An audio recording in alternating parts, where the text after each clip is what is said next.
Aalам жазуучусу Чыңгыз Айтматов. Чыңгыз Айтматов 1928 жылы 12 декабрда Талас обласынын Шекер айылында туулган. Атасы Төрөкул Айтматов, апасы Нагима Айтматова экөө тең билимдүү жана коомдук ишмер болушкан. Чыңгыз Айтматовдун бактылуу балалыгы Москва шаарында ата-энеси менен бирге жүргөн күндөрү. Москвадан Кыргызстанга жөнөп жатып, атам менен темир жол станциясында акыркы жолу коштошуп жатканымды сезбептирмин, деп эскерет Чыңгыз Айтматов. Чыңгыз Айтматовдун эжеи Минкамал Жороева мындай деп эскерет. Чыңгыз токтоо, ойчул бала эле. Ал орус классиктеринин чыгармалары менен эрте тааныш болгон. Жазуучунун өспүрүм кези согуштун катаал мезгилине туш келген. Балдар, мен силерден жардам сурап келдим. Хош айдоого аялдарды жумшай албайбыз. Калкоз малы менен албырышып, алардын түйшүгүн да көп. Жалгыз арга силерде калды. Жаз камы айдоо силердин мойнуңарга түшөт. Айдоону ол этектен баштайбыз. Тиги кара эртек эткен жерден. Аксайдан түшүндүңөрбү? Аксай деген жакын жер эмес. Кат эки түрдүү болор эле. Бири жука, амандык кат. Экинчиси калың, бул кара кагаз. Бир күнү көркүрө суусун кечип өтүп жатсам, айылдын башындагы толгона эненин катуу чаңырганы угулду. Күнү бүгүнкүдөй кулагыма жаңырып турат. Что тут случилось?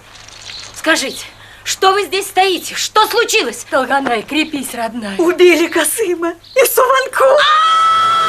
Мой сын Суванков! Мой муж! Мой Касыма! Когда же без них жить? Как жить? Скажите! Я не хочу жить! Я не хочу жить! Нет, успокойся! Я не хочу без них жить! Не хочу жить! Лучше умереть! Мама! Ошондон тартып поштальон болуудан баш тарттым.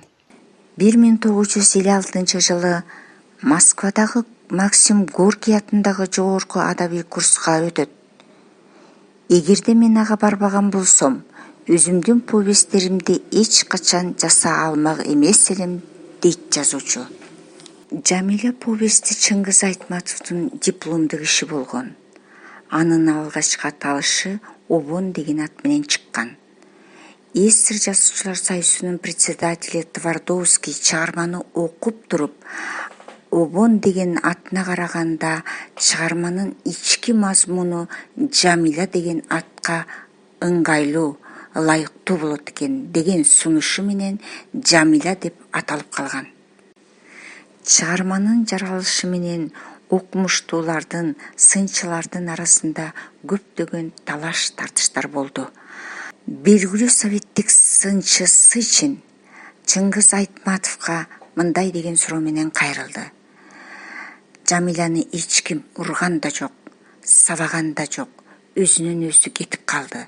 Мунун себебин жазуучу жеткиликтүү деңгээлде сүрөттөбөй койгон болуу керек дегенде Чыңгыз Айтматов өзү мындайча жооп берет.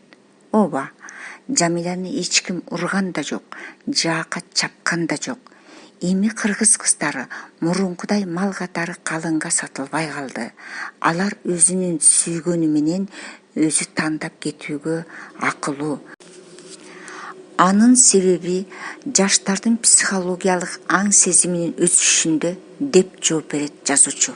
Jamila! Jamila! Jamila! Jamila! Jamila!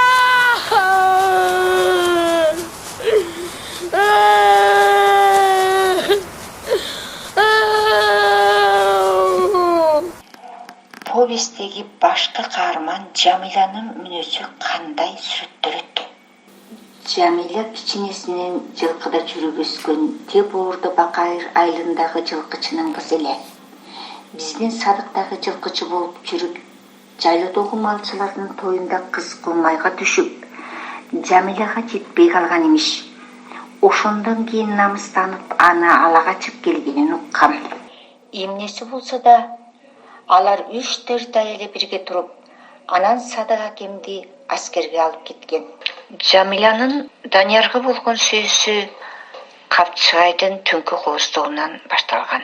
Сейит, Жамиля, Данияр болуп Капчыгайда арабаны айдап келе жатышкан. Түн ортосу, асманда ай чыгып турат. Ай сүттөй жарык. Айдын жарыктыгы Капчыгайдын ичинде түнкүсүн чычкан жүргүлөсө дагы көрүнгүдөй жап-жарык болуп турган. Бир убакта Жамиля ырдап бүтүп, "Ай Данияр, дегирде кантип билесиңби?" деп ага тийишип калды. "Эй, ушул байкуш кайсырды билсин?" деп кайра Сейит экөө аны келеке кыла баштаганда, мына ими жаңа сайдын өтөлү дегенде арабанын дөңгөлөгү шалдыр-шалдыр этип ташка тийип турган мезгилде сонун шаркыраган үнү бирде алыстан, бирде жакындан угулгандай болуп турганда, угулар угулбас Даниярдын үнү созолонуп чыга берди.